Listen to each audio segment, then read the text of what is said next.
Kings, 2 Kings chapter 4, 2 Kings chapter 4, from verse 1. Now there cried a certain woman of the wives of the sons of the prophets unto Elisha, saying, Thy servant, my husband, is dead, and you knowest that the servant feared the Lord. And the creditor has come to take unto him my 2 sons to be bond servants. And Elisha said unto her, What shall I do for thee? Tell me. What do you have in your house? And she said, Thy handmaid had nothing except a pot of oil. Then he said, Go borrow thee many vessels from your neighbors, empty jars, and don't borrow a few. And when she had come in and shut the door upon thee and thy sons, and poured the oil into the vessels, thou shalt put aside which is full.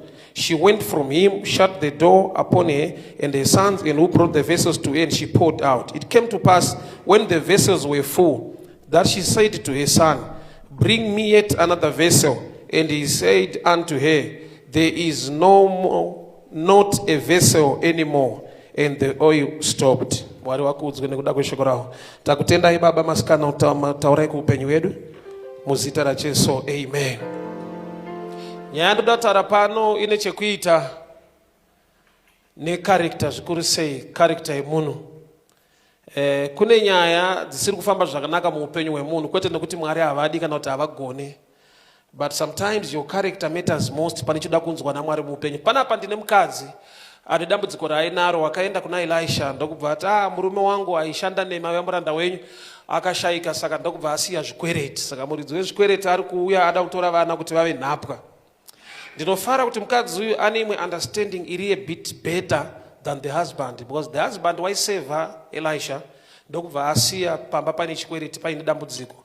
Mukadzi haana kuenda kune imwe kampani kana kutsvaka kumwe, akaenda to the same person aisevwa, nokuti maybe mari mune understanding yokuti zvichida murume wangu nyaya idzi haana kubvira adzishare nemunhu waMwari, saka akangosiya zvikwereti. Tine vanhu vanonamata Mwari, but vane imwe level of knowledge iri mavari yezvimwe zvinhu zvavanoti ndofunga Mwari idzi nyaya havataure nezvadzo, idzi hadzikavhwe idzi, ndofunga zvekunamata panongobatwa nyaya dzakadai. Saka uchiona ukatara nyaya yekubudirira, vanhu vanoti harisi vhangeri, muri kuparidza prosperity, yeti mumind yaMwari upenyu hwakanaka itori pfungwa yaMwari. But nevanhu vekuti vakaudzwa kunzi aiwa ukafa ndopaunoziva zvinozoita mushe kudengawo. So mukadzi unotonzwisisa kuti murume wangu waiseva Elisha munhu waMwari akasiya chikwereti, but hakuna kumwe kwandinoenda, ndinongoenda kune munhu waMwari iye kusvika Mwari wake waita zvinhu. So Elisha ndokubva abvunza mukadzi kuti kumba kwako unei, ndokubva ati hakuna zvimwe zviriko asi mafuta mashoma ari muchijar, just a pot of oil, a jar of oil.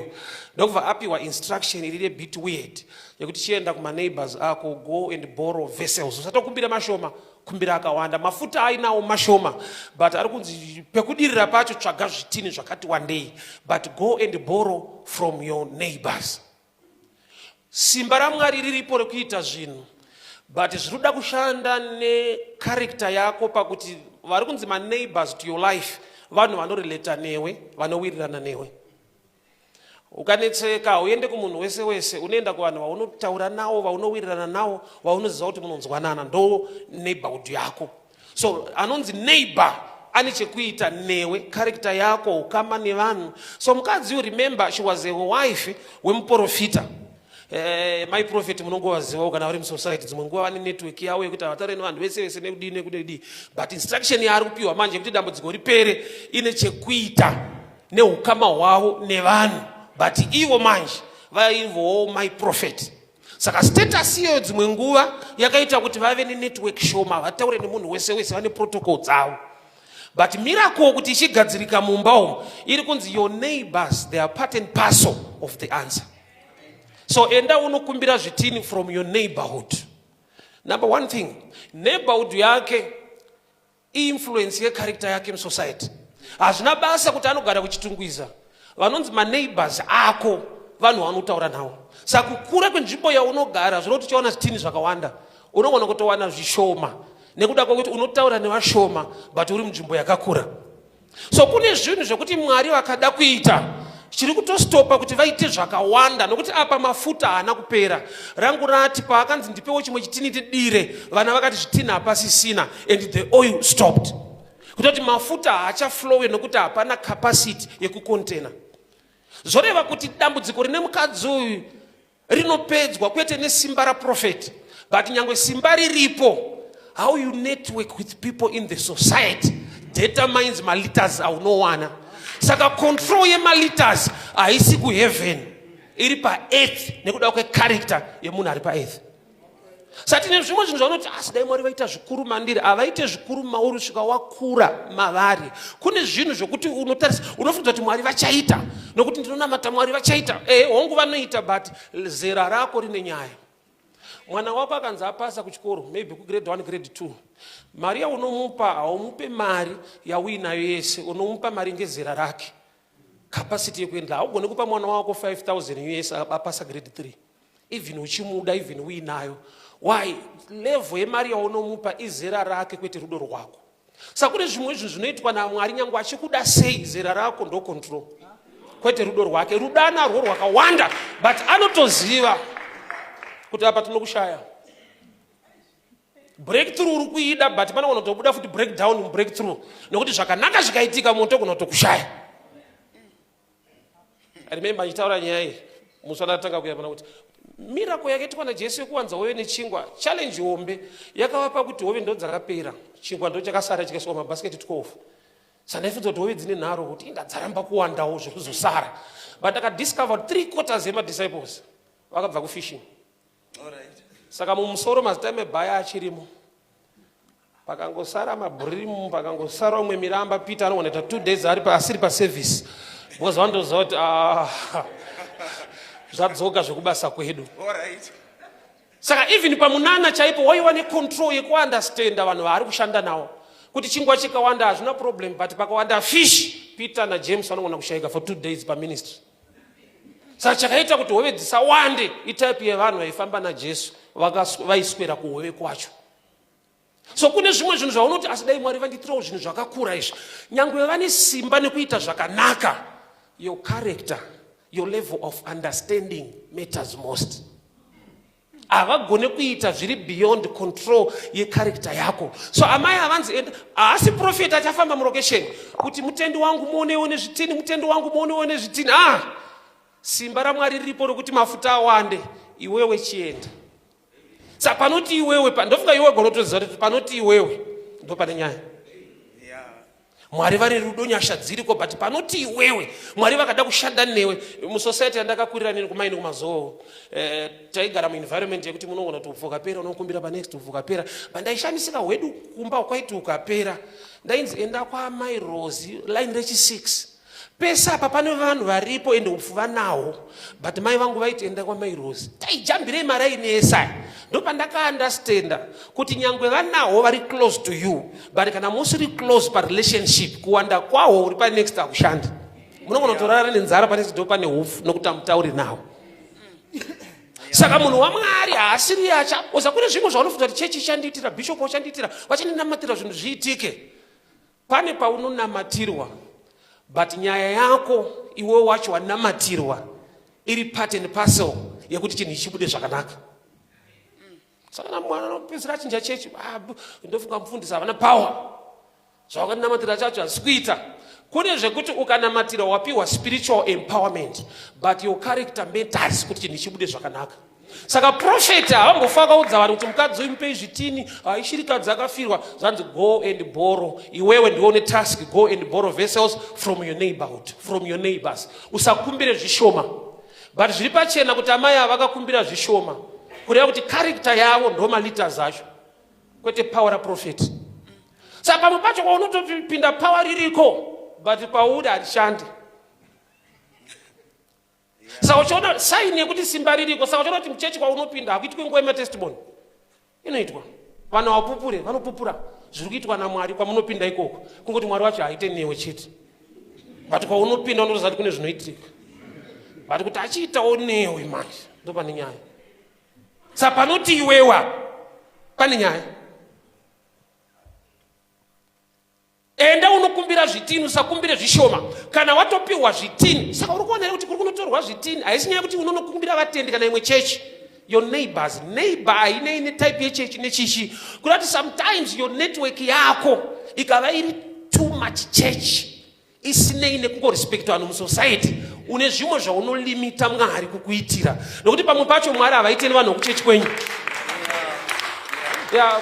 Hazvina kuipa kupinda chechi, chakaipa kupindwa nayo.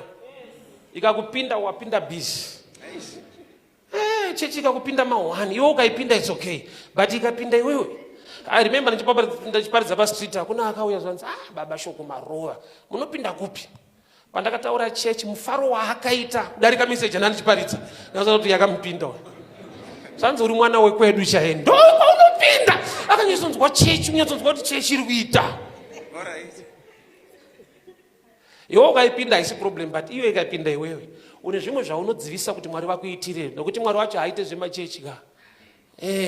Machechi ndio anoita zvaMwari. Your neighbors, haisi community, haisi area yemachechi. Magariro ako anoita nevanhu mucommunity. Saka simba raMwari riripo, mafuta anowanda, but zvitini zvinocontrola power, capacity to hold. So vakabuda vakaenda nevana vakanokumbira zvitini, ndokubva vauya nazvo mumba vakatanga kudurura. Imwe instruction hanzi kana mapiwa zvitini, vharai door. Ko munovharirei door? Bosi kuvhara door kuitira kuti vari panze vasaone zviri mukati. Yeti matora zvitini panze, but kana mapinda nazvo movhara door. In other words, uri kunzi shanda newisdom dzekudai so. Uku kunotorwa zvitini, kutorwa idea. Bosi ukavhura door vakakuona une tushoma unoda kuzadza zvakawanda, unoshedzwa kunzi uchiri right here. Shuwa zvitini zvese zvavakumbira zvododirira ka 5 lita karapa. Saka pamwe pacho wana zvitini usawane idea. Ngavakupe macontainer but uvhare door, nokuti vakazoona zviri kuitika mukati vanogona kukupa imwe advice. Saka tine zvatinogona kutora munyika nezvimwe zvatinovhara door kuti tisatore kunyika. Church ine zvainofanirwa kutowana kudzidza nekuita zviri kunyika, but poiswa door yekuvhara kuti nyika iregere kuzoisa influence futi muchechi. Tine zvatinoda musociety munyika, but kana tazvitora pakuda wisdom yekuziva kuti chatiri kuda zvitini kwete maideas. Because panapa idea yatapiwa, it's prophetic, ine chekuita nefaith, haisi common sense. Vatipa zvitini havasi mudimension yefaith. Saka vakazoona uneka 5 lita wakumbira 6 madrum, vanogona kushedza panze kuti muchiri right here. Saka makumbira madrum aya kuti mubire kachigubhu aka. Saka vhara door. So uri kuvhara door kuvanhu vakupa futi zvitini. Une zvaunotora kwavari, but une zvausingafaniri futi kutora kwavari. So kana mapinda mumba mavhara door motanga kudurura mafuta. Chimwe chiri kundichallenge, kana amai vakapiwa zvitini zvakawanda, the size of the room matters. Because instruction yati kana mapinda nezvitini muchavhara door. Saka kana watora zvitini 6 ari magonyeti 6, karoom kako kari kadikidika 1 room, anopinda ri matina haapindi. So the size of the room is the mind of man. Anonoza Mwari ndo vakati let the birds fly. Na naso ostrich broke, and it's one of the birds. And God does not lie. All right. Ito nema papiro. Ito kandira mazai. Ito isumuki. The size of the room matters most. Ukapiwa 10,000 ka room kari kadiki munopinda 500. Samunana wako unogona kukontrolwa neroom nyangwe society yakupa zvitini zvakawanda. My ideas anogona kukuwandira but kuimplementa ichoice. So vari mumba kudurura kwavo zvitini, vari kudurura zvapinda mumba kwete zviri panze. So size of the room, saka ostrich manje ukaitarisa inokupa clue sei isingasumuke nyangwe Mwari vakataura. Zvimwe zvese zvakakura chidiki musoro. Kadiki so. Mind ine power. Sadofuka zvitarisa inokuwa rutaurwa ndevamwe zvese tinosumuka tikaenda kupi. Osa Bible wrote looking unto Jesus, author and finisher of our faith. Sometimes shoko raMwari rikataurwa usazvitarise, tarisa kuna ari kutaura, nokuti ndiye ane capacity yekuti zviite kwete iwewe. So the size of the room is the mind of man. Zvitini zvauya but doro da kuvharwa saka zvatopinda mukati ndo zvaqualify pa miracle. Shoko raunotenda ndo rinokushandira. Rausingatenda harishande nokuti hausi kurigamuchira. Saka ari mumba ndo ari kudururwa amainde kubva abvunza mwana ndipo chimwe chitini bozi mafuta achiri kuyerera. Saka zvapera mafuta ndokubva amira. Mafuta anonzwa kuti taakuwestwa manje. Zvitini zvapera. Mwari asiwo kuwesta ka. Even achita minana akati chimafufe chingwa asara mapisa isai mabasket anochengetedza miracle kungasaigone kuita imwe. Chingwa chikawanda chikasara hata achina basa tikunopoefema imwe miracle pambera ati unganidza izvo zvasara tichengetedze. So amai paunoti kuwana vavo unza chimwe chitini vanaonobva kuti chitini apasisina and the oil stopped. So chakamisa mafuta zvicontainer apasisina. But mafuta achiri available and ane capacity yekuwanda nekuyerera but hapana container rekudurura mafuta. So mafuta ishadow picture ya Mwari yamwe yamucheni yekugona kwa Mwari. Ma container is the mind of man. Rausingatende arishande mu life mako. Mwari uyu anoita zvinhu kune dzimwe chechi dzaunonzwa anogona kutozviita futi mu life mako. Chinongotrigger kuitika kwezvinhu ifaith. Kune vanotenda kuti Mwari unoita kuti munhu abudirire. Kune vanongoti ayo tikafa tichanozorora kumusha. Kwese kutenda. Kune vakamirira kufa, kune vanotozati takatofirwa.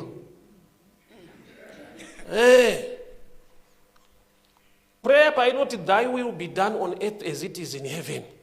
Kureva kuti zvese zvaunofungidzira kuti ndo zvinoitika kudenga une capacity yekuzvishedza kuzviimplementa panyika. Thy will be done kuda kwenyu ngakuitwe panyika so kudenga. Saka patinoimba kuti hakuna mutoro ikoko kuda kuti kuno inogona kutopera futi. Why? Because taku understand kuti kune inonzi thy will be done on earth. You enforce the will of God on earth. You understand kuti robot arimise mota driver ndiye anotongomirawo zvake. Anomuziva robot rikaita red mota imire automatically driver ndiye anotozomira. Saka robot arimise mota. Driver kunzwisisa kwake. Pane mazuva atinombodambura maredhi waya rakatsvuka anongopinda. Kureva kuti prayer yafanana nemupurisa amira paroadblock manje. Ari paroadblock munoisa mwana futi pambera kuti kana zvanetsa ukazoona futi uchanzwisisa wega. Tikataura ukazoona takabata imwe apo unopedzera ngoti ndazviona wakuru ndakanganisa. You are enforcing mutemo uripo but kune munhu ane nharo pakudiwa ka force kakuti chinhu chiimplementeke zvakanaka. So prayer manje kutora chinhu chiri mu spiritual realm wochi enforce kuti chishande mu life mako panyika. Saka chona Satani haadi kuti uve prayerful. Ahadi ada kuti uite se robot zvinoitika because Mwari ariko handitambudzike kudenga kuna Mwari. Pari kuda munhu anotaura mazwi munyika yemweya otora the will of God to happen kuti zvichiitika muupenyu hwake. So mumba muri kudururwa mafuta but zvitini zvasvika pakupera kwete kuti simba rapera kwete kuti profeti havana power atonzosakumbire zvishoma but pangonzi zvitini zvapera and the oil stopped. So akamisa mafuta akamisa blessing muupenyu hwemunhu. Nyasha dziriko Mwari vanotoda kuti zviite but hapana the container. Sei container rapera neighborhood yake idiki. Chakontrola kuwanda kwemafuta zvitini kwete nhamo yavainayo. Zvokuti mafuta avakawana kana vakatengesa akasapedza nhamo yavo chakonzera nhamo manje kwavari hakusi kushayikwa kwesimba raMwari unhu hwavo musociety. Because unhu hwake character magariro ake ndo influence ndo nhamba yezvitini zvaanowana muupenyu hwake. So Mwari une zvimwe zvaanoda kukuitira but zvine chekuita nesociety nemagariro ako nevanhu. Kune blessing Mwari anotoziva kuti unoida but the capacity to handle. Zvakanaka zvaanoda kukupa anazvo ende zvaunotochemera. Saka nyaya haisi kuti wazvichemera here. Nyange wazvichemera can you handle it? Mune zvakanaka. So mafuta haana kupera akamira kuyerera nekuti zvitini hapasisina. Ende chitini chiri kungorepresenta iwewe. Unogona here kugamuchira ropafadzo yacho ndiwe container racho. nyasha dzoda kudururwa, shoko raMwari roda kutaura rinogara ere mauri. Saka Elisha ati amai ava kana mafuta aya azara muchabuda mondotengesa. I want to show you something. Chakaita kuti amai ava vawane zvitini isaini yekuti vanhu vanga vane ma-empty jars. Boze vaikumbira ma-empty jars. Amai ava mumba mavo mune mafuta mashoma, but pavakabuda panze vachikumbira zvitini zviri empty vakazviwana. Kureva kuti the town was now dry. Ivo ndo chete vanga vane mafuta, but ndo vaitochema. Ivo vari kuchema ndine mafuta mashoma, but pavakanzi kumbira zvitini vakatozviwana. Kureva kuti vamwe vanga va-dry, but vakasimba zvokuti havacheme. Unoziva kuti mulife uchitochema so kune munhu wokuti akanzwa nyaya yacho anofanira kuseka. Boza akazokudza yako unoshedzera ndiri right. Kune type ya dry zvokutoti hapana, but it's okay. Iwo kungosara nemashoma so hakusi kuchema. Amai vachakaita kuti vawane zvima-empty jars isaini yekuti vamwe vanga vato dry, iwo ndo chete vane tushoma, ndo vanazvo. Asi ndo vakamanya kunochema. Iwo vaine zvishoma, vamwe havasisina, but havasi kutombochema. Kureva kuti blessing number 1 hakusi kuzowanda kuwanda kwemafuta kwakaitika muupenyu hwavo, kutombosara nawo vamwe vasisina, ndo pakatangira ropafadzo yavo. But iwo pavakaenda kumunhu waMwari vaita unochema vachiti ndine mafuta mashoma, havasi kufara vachiti ndichine mafuta, vari kuti ndine mashoma, but vakaenda mucommunity vari kuwana ma-empty jars. Kureva kuti vaifanira kutanga kutenda Mwari kwete nemunana wokuwanda kwemafuta, but wokuti vamwe vari padry, indisina murume ndiri padambudziko, angu anga asingapere. Chakapedza vamwe kushandisa, ivo anga vaishandisa, but mumba mavo mafuta achirimo mashoma, asi vakaenda vachiti munhu waMwari ndine tumafuta tushoma. Saka paari kunzi enda nokumbira zvitini musociety, ukangoona wazviwana mafuta asati awanda, pfugama kuti asi Mwari mune nyasha, vamwe vangu havasisina, ina handinawo. But uchaona kuti mufaro wavo uri pakuwanda kwemafuta, but vari kushayiwa mufaro pakusaziva kuti vamwe pavanga vari dry, God was sustaining me. Zvimwe zvishoma zvaunochema nazvo zvitoripo hazvo, kune vapa level yekuti nezvishoma zvacho hazvipo. Saka takati asati wambonza kune language yemunhu wokumunza achiti mazwana handa mari, hazvino kuti hana mari. Tarisa zera remunhu. Kune wekuti vakati handina kana send, unotoziva kuti ishuwa. Kogoita vakuti vakakuti handina mari, unoti aiwa dai mandonawo kana musazoda. Unotoziva kuti kana achiti haana kuma 10,000 kuma 15, but ninga akati haana taparara. Izera kuti handina izera na. Aripo sakutotuka kuti ndionewo kunza kuti handina mari. Achibva panapo vanodira futi ngana mari. But ukatowa hauna. Amai ava mafuta asati awanda, amene wandiri kushumira, mafuta achawanda, pane zvikuru zvoitwa naMwari, but yekumboti wambosustainwa mukuoma kwezvinhu, wakatofidwa nemurume, hapana source of income mari dziri kuuya muupenyu hwenyu, but Mwari vatanga nemunano wekuti mafuta ako haapere, but mashoma asapere. Uchaona kuti kune imwe life yekuti unotambira shoma iyoyo nelife yaunorarama zvinenge hazvitombopindirana, but unotadza kutombozvinotisa nekuzviona, nekuda kwokuti uri kuda zhinji, pfungwa yako yakafokasa pazhinji ichauya, kokumbotenda Mwari kuti pashoma yacho ndakararama upenyu hwakanaka, vana kuchikoro vakaenda, ndakadya upenyu ukaita zvakanaka. Vazhinji vedu tinomuvhwa nezvakawanda, hatimuvhwe nenyasha pazvishoma zviripo. Yeti nyasha idzodzo dziriko dzekuti muzvishoma ndomo unofanira kutoona Mwari muzhinji. Ende unokumbira zvitini ndokubva azviwana, dai akazvishaya. Taiti saka vanhu vanga vane mafuta mucommunity, but ma-empty jars were available. Iye anga asina empty jar, anga aine jar netumafuta. Saka kune munana wokuti anga ane tumafuta tusingaperi. So Mwari vakatanga kumusustaina kare, but anga asingazvioni. Tine vanhu vanofunga kuti pamwe zvikazodai so Mwari ndo paanenge andiona, ndo paanenge andirangarira. Ipapa pastage yauri uri kutorangarirwa, uri kutoonekwa.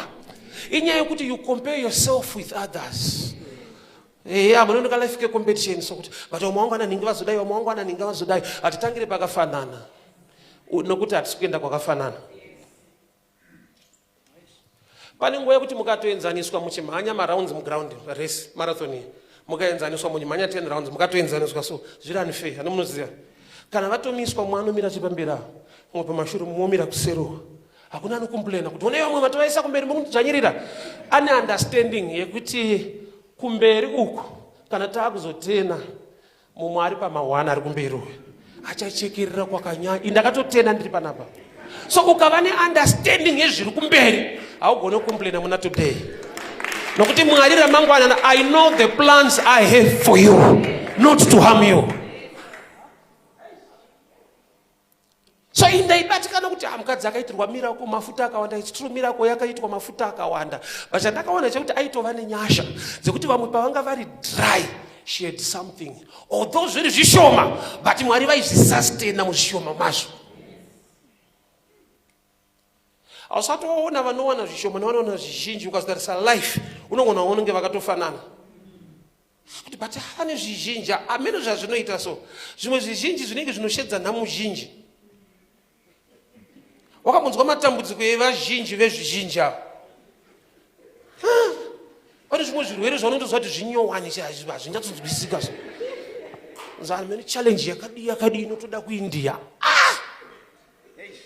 Ivo mupondo imo kungokosora chete. But kuti paonekwe Mwari papa haonekwe, moyo wako ndiwe zvizhinji.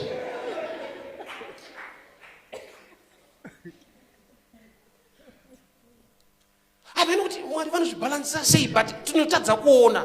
Why? Nekuda kuti mafuta akaita mashoma, techingoti taparara. Gamba ukapinda musociety ukozoona vari empty, uchaona kuti nyasha hadzina kutanga newe pamunana, dzakatotanga newe pakusustain muzvishoma zviripo. What am I saying? Pa level yese yauri, gona kuona nyasha dzaMwari. Gona kuona kugona kwaMwari.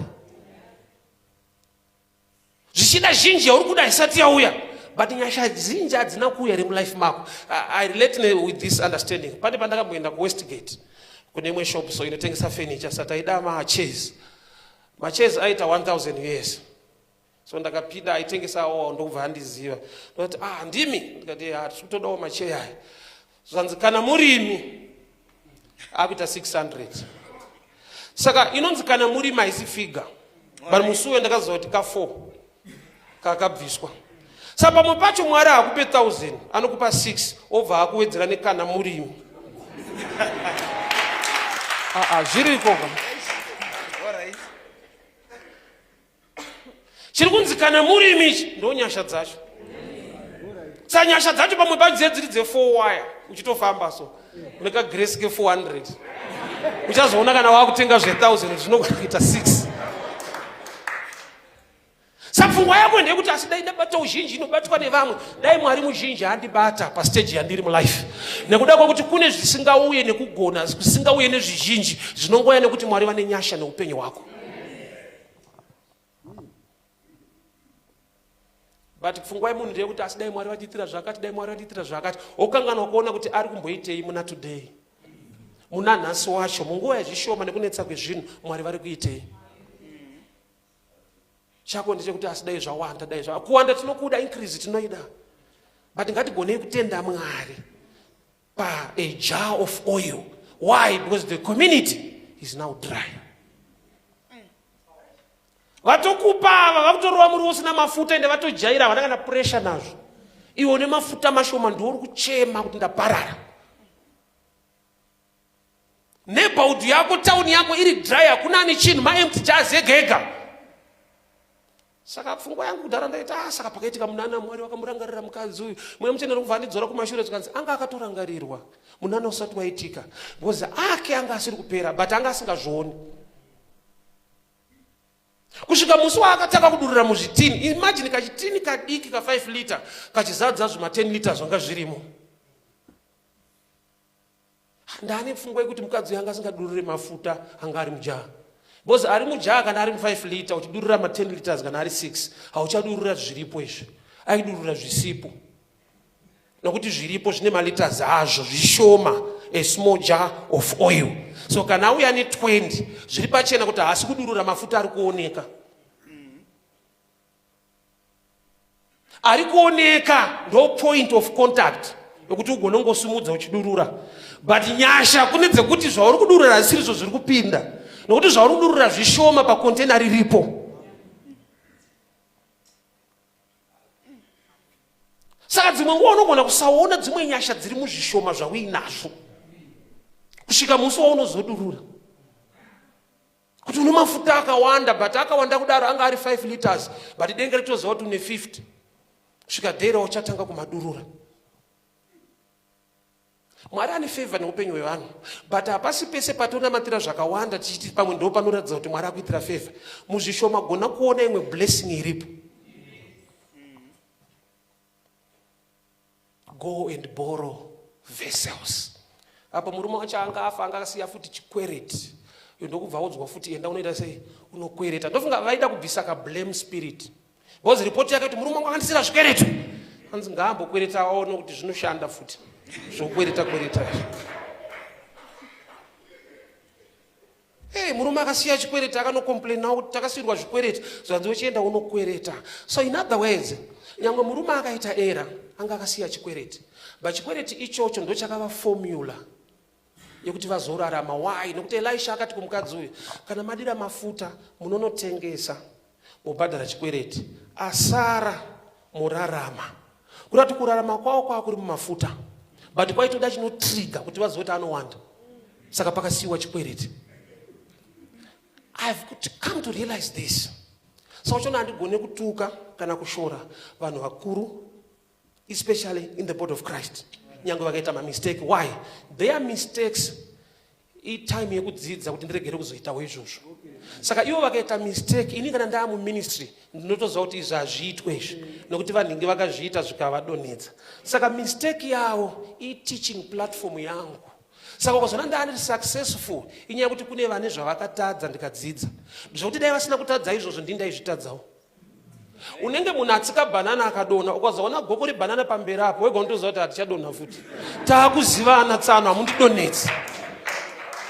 So despite kuti vakuru vanoita mistakes, platform yako ikuti udzidze uregere kuita saizvozvo.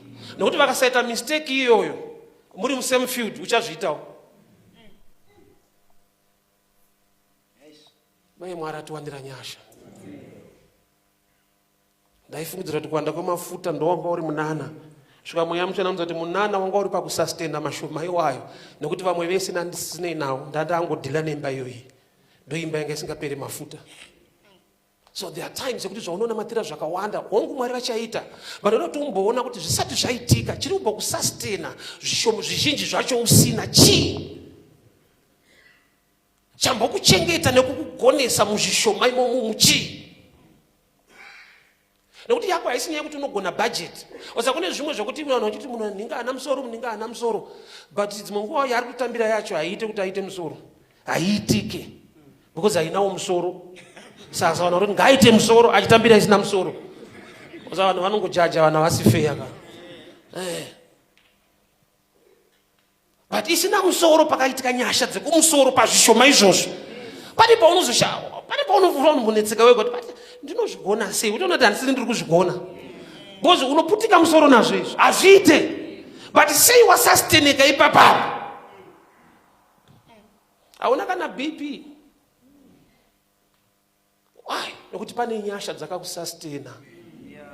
But pfungwa yedu ndeyekunamatira zvizhinji nguva dzese. Ndati hazvina kuipa kushuvira zvakawanda nezvikuru zvizhinji zvingaitike, but gona kutenda Mwari watarisa zviripo, nokuti community yako yatodry. Iwe ndo utowanirwa nyasha pachinhu icho chichi, but dzimwe nguva unogona kuti aiwa ndiri patight, pinda musociety uone they are running dry. Only you une grace kuti vamwe vasina, iwo Mwari wakakutendera kuti uwe nacho. Saka mafuta asati awanda, pfugama kuti Mwari maita henyu, nokuti mandiratidza kuti nyangwe ndiri mukuchema, there is something better in my life. Some are running dry. Thank you for your grace. God in our Father, we thank you for your word. Thank you for speaking to us. Takutendai nekutichengeta nekutirwira. Zita renyu rikudzwe rinamatwe on this campus, on this institute. Ndirikutaura ropafadzo, blessing, favor. Zvavanochema nekutsvaka vawanire nyasha Baba. Ngadururwe mafuta eropafadzo pautano wao, pamabasa ao, pamhuri dzao, the oil of oza mukuru aise kureceive chete inoendesa futi mari but kuZimbabwe kuno kuti ndiye kureceive but neke takangoudzana kuti mari inobva uko oza amakustruggle togara chienda kumachechi South Africa vanhu vanenge vakamira pamarobhotsi anziva kunanzi kunofaya chichitsvaga mabasa mwana undoita mwedzi asina kuwana basa racho.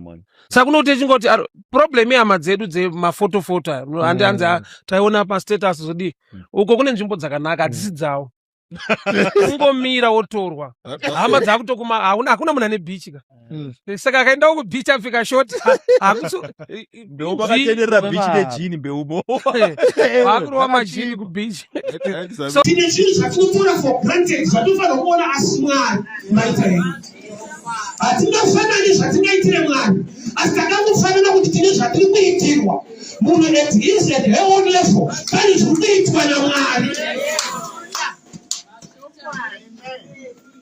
Zvokuti vega zvikati ndamera tiri kuda mvura, aurwadziwe number 1, dzinge racho handiwo wakachera ende mvura yacho itoripo. Ozakuti Samaria paanonyima Jesu mvura, anotanga ataura kuti dzimendera baba vedu. Yeti harisi rake rakatocherwawo nevamwe. Pane mvura yacho handinayo. Dai Mwari atiwanira nyasha. Why? Nokuti pane patinoona dambudziko mutoro, titadza kuona ropafadzo yakalegwa mutoro iwoyo. Saka Jesu achiti kana mauya kwandiri ndichakubvisai kulemerwa kwese. 28 obati asi takurai dhoki rangu nokuti rakareruka. Kureva kuti kune blessing yekutakura zvaMwari. Nokuti zvinokupa kurerukirwa neupenyu. Hama dzangu chese chinorema chandina Mwari ita chakaiviga zvakareruka zvakakunakira muupenyu.